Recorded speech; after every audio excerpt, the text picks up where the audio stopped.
এত বড় লাউ! হ্যাঁ বন্ধুরা, আজকে আমাদের বাড়িতে এই গাছে এত বড় লাউ ধরেছে আর আমরা খেয়ালই করতে পারিনি যে গাছে এত বড় লাউ আছে। তাই ভাবলাম আজকে লাউটা পেরে নেই। বাগানে গিয়েছিলাম কাজ করতে, সেই সময় দেখি গাছে এত বড় লাউ ধরে আছে, তাই লাউটা পেরে নিলাম। এবার বাড়িতে নিয়ে আসলাম। এবার মা দেখো এই লাউগুলো কেটে নিচ্ছে। এবার এই লাউ দিয়ে একটি দারুণ রেসিপি তৈরি করব।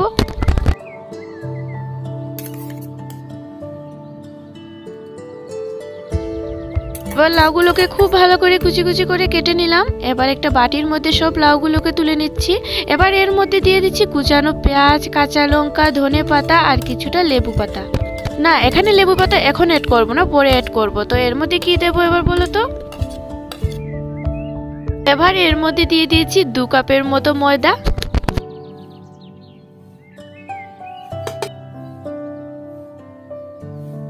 এবার এর মধ্যে হলুদ গুঁড়ো, নুন আর গোলমরিচ গুঁড়ো দিয়ে দিলাম। এবার দিয়ে দিচ্ছি চাট মশলা, কালো জিরে। এবার পরিমাণ মতো কিছুটা জল দিয়ে ভালো করে সবগুলোকে মিশিয়ে নেব।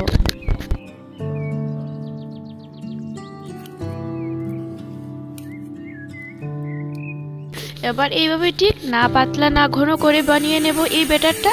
তারপরে একটি তাওয়া গরম হয়ে যাওয়ার পর এর মধ্যে কিছুটা পরিমাণ তেল দিয়ে দেব। আর তেলটাও যখন গরম হয়ে যাবে তারপর এর মধ্যে সবগুলো ব্যাটার দিয়ে দেব।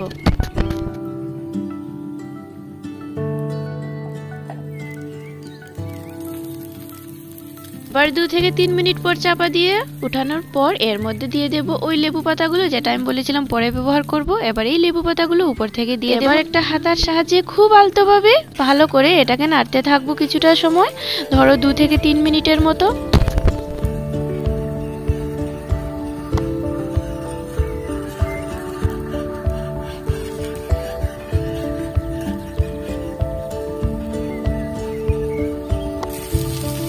এবার হাতার সাহায্যে উল্টে দিলাম এই রেসিপিটা। তারপরে ভালো করে কিছুটা হালকা হাতে ভেজে নেব চাপা দিয়ে দিয়ে হাতার সাহায্যে।